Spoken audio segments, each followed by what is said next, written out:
আমি ব্রাহ্মণ্যবাদের একজন অনুসারী, কিন্তু আমি ইসলামের অনেক কিছুই পছন্দ করি। কিন্তু ইসলামের নিয়ম অনুসরণ করতে হলে আমাকে কি ইসলামে ধর্মান্তরিত হতে হবে, নাকি আমার ব্রাহ্মণ্যবাদের ধর্ম পালন করেই আমি ইসলামের বিভিন্ন নিয়ম অনুসরণ করতে পারবো? স্যার, আমি আপনার অনেক বক্তৃতাই দেখেছি, যেমন ইসলাম ও হিন্দু ধর্মের মধ্যে সাদৃশ্য এবং আরো অনেকগুলো। আপনার বক্তৃতা আমি খুবই পছন্দ করি। বোন খুব সুন্দর একটা প্রশ্ন করলেন। তিনি বললেন যে তিনি ব্রাহ্মণিজমের একজন একনিষ্ঠ অনুসারী, কিন্তু তিনি ইসলামের বিভিন্ন বিষয় পছন্দ করেন। তার প্রশ্ন হচ্ছে যে তিনি কি ইসলামের এই সব বিষয় অনুসরণ করতে পারেন এবং একই সাথে তারা ব্রাহ্মণিজম চর্চা করতে পারেন। তিনি আমার অনেক লেকচার দেখেছেন এবং অনেকটা পছন্দ করেন। বোন, প্রথমে আপনাকে বলি যে ইসলাম বা মুসলমান হওয়া কোনো উপাধি নয়। ইসলাম আবিধানিকভাবে বোঝায় শান্তি, যা পাওয়া যায় নিজেকে আল্লাহর কাছে সমর্পণ করে।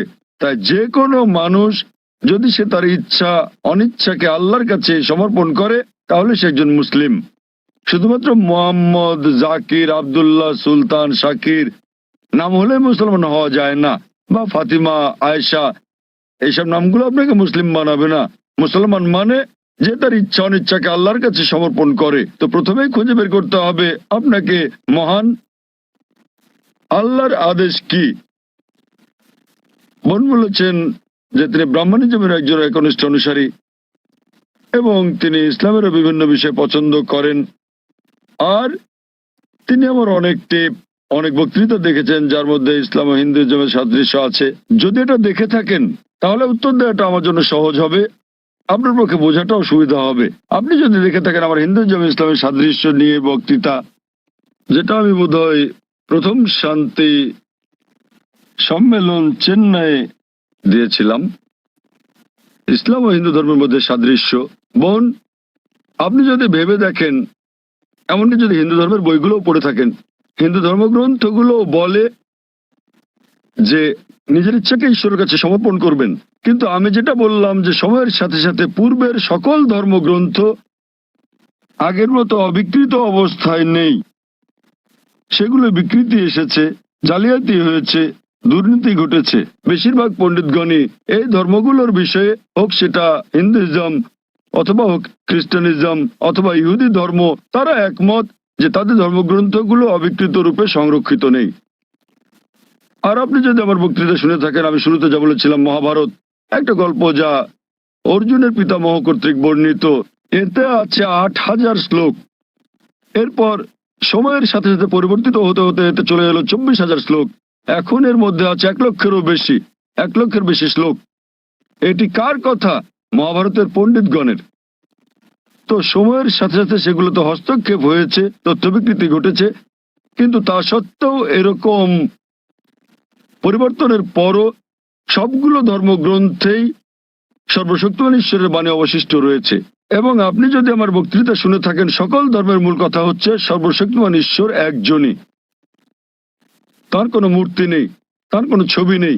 সবগুলো ধর্মই বলে থাকে ঈশ্বর একজনই। আপনি হয়তো শুনেছেন আমার লেকচারে, আমি বলেছিলাম বিভিন্ন জায়গায়, যেমন ছান্দোক্য উপনিষদে অধ্যায় নম্বর ৬ অনুচ্ছেদ নম্বর ২ শ্লোক ১, মহান ঈশ্বর এক, অদ্বিতীয়। এবং শ্বেতাশ্বতর উপনিষদ অধ্যায় নম্বর ৪ শ্লোক নম্বর ১৯ এবং যজুর্বেদ অধ্যায় ৩২ শ্লোক ৩ বলা আছে, মহান ঈশ্বরের কোনো প্রতিমা নেই, তার কোনো ছবি নেই। প্রতিমা মানে হচ্ছে মূর্তি, ফটোগ্রাফ, রেখাচিত্র, ছবি, ভাস্কর্য, মূর্তি, পুতুল। তাই ঈশ্বরের কোনো প্রতিমূর্তি নেই, কোনো ফটোগ্রাফ নেই, কোনো রেখাচিত্র নেই, কোনো ছবি নেই, কোনো ভাস্কর্য নেই, কোনো মূর্তি নেই, কোনো পুতুল নেই। তাই সকল ধর্মগ্রন্থই জোর দেয় সর্বশক্তিমান ঈশ্বরের একত্বের উপর। আর হিন্দু ধর্মের ব্রহ্মসূত্রটি হচ্ছে एकम ब्रह्म ज्योति नास्ते नेना नास्ते किंचन, भगवान एक ही है, दूसरा नहीं है, नहीं है, नहीं है, जरा भी नहीं है। ঈশ্বর একজনই, দ্বিতীয় কেউ নেই, কেউ নেই, কেউ নেই, কোথাও কেউ নেই। একজন কট্টর ব্রাহ্মণ হয়েও আপনি ইসলামের শিক্ষা অনুসরণ করতে পারবেন কিনা? বোন, একজন সাধারণ ব্রাহ্মণের পক্ষে মুসলিম হওয়ার চেষ্টা করাটা কঠিন। কিন্তু যদি কঠোর ব্রাহ্মণ হয়ে থাকেন, বেদকে কঠোরভাবে মেনে চলেন, তাহলে আপনার ইচ্ছা অনিচ্ছা ঈশ্বরের কাছে সমর্পণ করতে হবে। আপনি যদি সাধারণ ব্রাহ্মণ হয়ে থাকেন যে কিছু নিয়ম মানেন আবার কিছু মানেন না, তাহলে আপনার পক্ষে ঈশ্বরের কাছে নিজের ইচ্ছাকে সমর্পণ করা কঠিন হবে। কিন্তু যদি কঠোর ব্রাহ্মণ হয়ে থাকেন, বেদকে কঠোরভাবে মেনে চলেন, তাহলে আগে আমি যা বলেছি আপনাকে মানতেই হবে। 3টি পংক্তি আমি বলেছি যে আপনাকে এক ঈশ্বরে বিশ্বাস করতে হবে, আপনি মূর্তি পূজা করতে পারবেন না। আপনাকে বিশ্বাস করতে হবে যে ঈশ্বর এক, তার কোনো প্রতিচ্ছবি নেই, কোনো ফটোগ্রাফ নেই, কোনো মূর্তি নেই। এবং যদি আপনার ধর্মগ্রন্থগুলো পড়ে থাকেন, সেগুলোতে সর্বশেষ এবং চূড়ান্ত নবী মোহাম্মদ সাল্লাল্লাহু সাল্লামের আগমনের কথা উল্লেখ করা হয়েছে। আর আপনি যদি আমার বক্তৃতা ইসলাম ও হিন্দু ধর্মের মধ্যে সাদৃশ্য আর হিন্দু ধর্মে মোহাম্মদ সাল্লাল্লাহু সাল্লাম এই দুটো দেখে থাকেন, আমি বিস্তারিত আলোচনা করেছি যে নবী মোহাম্মদ সাল্লাল্লাহু সাল্লামের কথা আপনাদের ধর্মগ্রন্থে আছে। তাই যদি আপনি খারাপ ব্রাহ্মণ হয়ে থাকেন, তাহলে আপনার এটা বিশ্বাস না করার কোনো সুযোগ নেই যে ঈশ্বর এক, তার কোনো চিত্র নেই, কোনো মূর্তি নেই। এবং আপনাকে এটা বিশ্বাস করতে হবে যে মহান ঈশ্বরের সর্বশেষ দূত, সর্বশেষ বার্তাবাহক কল্কি অবতার হচ্ছেন নবী মোহাম্মদ সাল্লাল্লাহু সাল্লাম। কিন্তু যখন আপনার ধর্মগ্রন্থ বলে যে আপনাকে কল্কি অবতার চূড়ান্ত দূতকে অনুসরণ করতে হবে, তো যখন আপনি এই দূত নবী মোহাম্মদ সাল্লাল্লাহু আলাইহি ওয়াসাল্লামের বাণীগুলো পড়বেন, তখন আপনি দেখবেন যে এই কথাগুলো আপনার ধর্মগ্রন্থগুলোতে যা লেখা আছে তার সাথে মিলে যাচ্ছে। আবার একই সাথে দেখবেন এটা আপনার ধর্মগ্রন্থের অনেক কথার বিরুদ্ধে যাচ্ছে। তো এখন আমরা মনে করি যে কোরআন সর্বশক্তিমান আল্লাহর শেষ ও চূড়ান্ত নির্দেশনা, যা নাজিল করা হয়েছিল সর্বশেষ ও চূড়ান্ত নবী মোহাম্মদ সাল্লাল্লাহু আলাইহি সাল্লামের উপরে। এই কোরআন হলো ফোরকান, এটা হলো ন্যায় এবং অন্যায়ের পার্থক্যকারী। তাই কোরআনের সাথে যা যা মিলে যায়, সেটা যদি বাইবেলে উল্লেখ থাকে অথবা থাকে বেদে অথবা মহাভারতে অথবা রামায়ণে, নিশ্চিতভাবে আপনি ধরে নিতে পারেন যে তা হয়েছে সর্বশক্তিমান ঈশ্বরের ইচ্ছা ও আদেশ অনুসারেই। যদি সেটা বিরুদ্ধে যায়, আপনাকে মানতে হবে যে এটা হচ্ছে সর্বশক্তিমান ঈশ্বরের ইচ্ছা ও আদেশের বিপরীত। তাই আপনি যদি একনিষ্ঠ ব্রাহ্মণ হন, ব্রাহ্মণিজম চর্চা করে থাকেন, আপনাকে এক ঈশ্বরে বিশ্বাস করতে হবে, মূর্তি পূজার বিরোধিতা করতে হবে। আর আপনি যদি আমার সেই বক্তৃতা ইসলাম ও হিন্দু ধর্মের সাদৃশ্য শুনে থাকেন, সেখানে যা বলা হয়েছে, আপনি যদি কমপক্ষে ইনশাআল্লাহ এগুলো আপনাকে জান্নাতে নেওয়ার জন্য যথেষ্ট হবে ইনশাআল্লাহ। তাই আপনি যদি আমার বক্তৃতা ইসলাম ও হিন্দু ধর্মের মধ্যে সাদৃশ্য শুনে থাকেন, সর্বশক্তিমান ঈশ্বরের একত্ববাদ সম্বন্ধে, নবী মোহাম্মদ সাল্লাল্লাহু আলাইহি সাল্লাম সম্বন্ধে, কিভাবে সালাত আদায় করা যায়, মদ খাওয়া যাবে না, শুকরের মাংস খাওয়া যাবে না, যা কোরআনের সাথে সাথে আপনাদের ধর্মগ্রন্থ বলা আছে, আপনাদের বেদে শালীনতার বিষয়ে বলা আছে যে মহিলাদের নিজেদের আবৃত রাখা উচিত, যা কোরআনেও বলা আছে।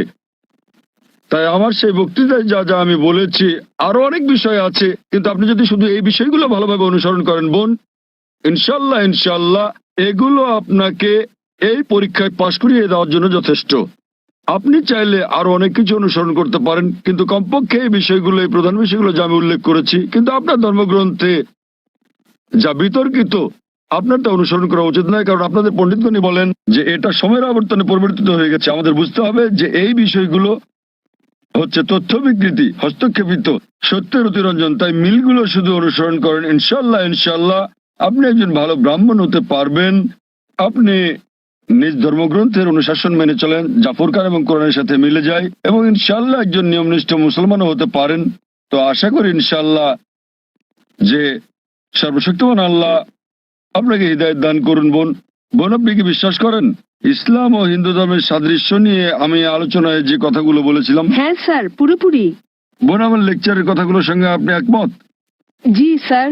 আপনি কি নিয়মগুলো মানতে রাজি আছেন? হ্যাঁ হ্যাঁ, রাজি আছি। তাহলে আপনি যেহেতু এগুলো মানতে রাজি আছেন, আমি যা বলেছি, সুতরাং আপনি প্রকৃতই নিজের ইচ্ছা অনিচ্ছাকে আল্লাহর কাছে সমর্পণ করলেন। আরবিতে আপনি বলতে পারেন মুসলমান, বাংলায় বলতে পারেন আল্লাহর কাছে নিজের ইচ্ছাকে সমর্পণকারী। তো যদি একমত হন যে ধর্মগ্রন্থগুলোতে বলা আছে এক ঈশ্বরের উপাসনা করতে হবে, তিনি ছাড়া আর উপাস্য নেই, মূর্তি পূজা করা অন্যায়, আপনি যদি সর্বশেষ ও চূড়ান্ত নবী কল্কি অবতার মুহাম্মদ সাল্লাল্লাহু আলাইহি সাল্লাম এবং তার শিক্ষার উপর বিশ্বাস রাখেন, তাহলে আমার মতে, আমি যদি আরবিতে বলি, আমাকে বলতে হবে যে আপনি ইসলাম ধর্ম পালন করছেন এবং আপনি একজন মুসলিম।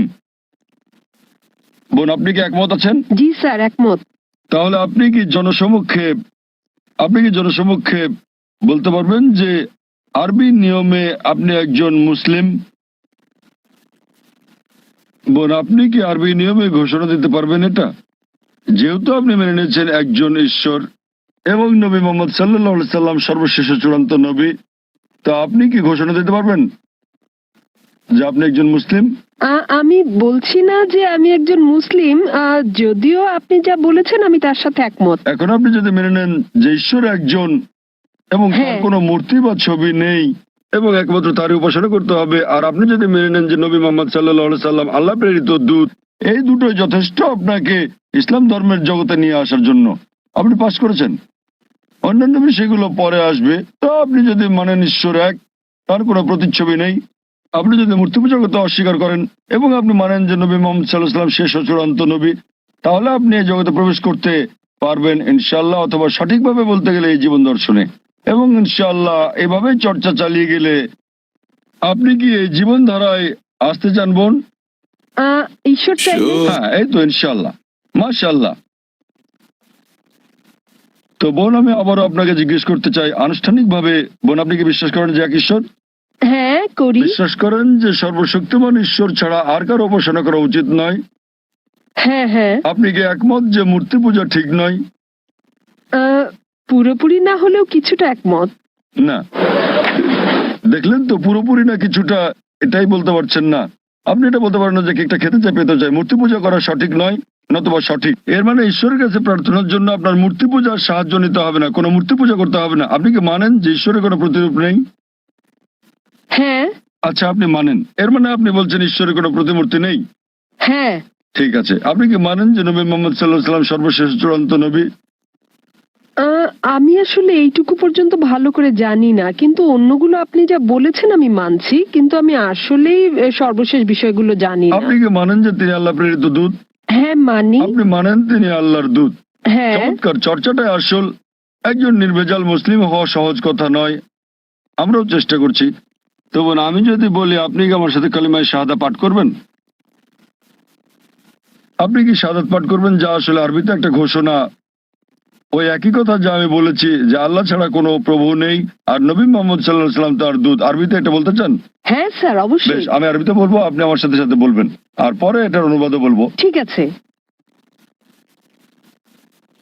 अशहदु अशहदु अल्लाह अल्लाह इलाहा इलाहा इल्लल्लाह इल्लल्लाह व अशहदु व अशहदु अन्ना अन्ना मुहम्मदन मुहम्मदन अब्दुहु अब्दुहु व रसूलुहु।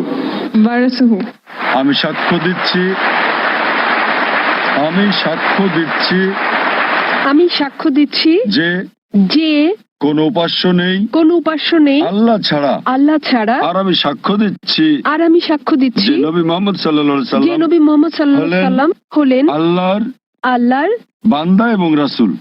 বান্দা এবং রাসূল। মাশাআল্লাহ বোন, ধন্যবাদ। এখন আপনি একজন মুসলিম এবং আমি প্রার্থনা করছি যেন আল্লাহ সুবহানাহু ওয়া তাআলা আপনাকে পথ প্রদর্শন করেন। আর আমি চাই যে ইনশাআল্লাহ সকল ভাই বোনেরা যখনই কেউ ইসলাম গ্রহণ করবেন, আপনারা তাকে জ্ঞানের দিক থেকে সাহায্য করবেন, এভাবেই আপনারা সমাজ সেবা করতে পারেন। বোন বোন আপনার কাছে একটা অনুরোধ আমার, যে ইনশাআল্লাহ আপনি কোরআন অনুবাদ সহ পড়বেন, এমনকি যদি আগেও পড়ে থাকেন তবুও, এবং নির্দেশনাগুলো মেনে চলবেন, এবং ইনশাআল্লাহ আপনি তখন আল্লাহর কাছে নিজের ইচ্ছা সমর্পণকারী একজন নিষ্ঠাবান মানুষ হতে পারবেন। আর আমাদের জন্য দোয়া করবেন বোন।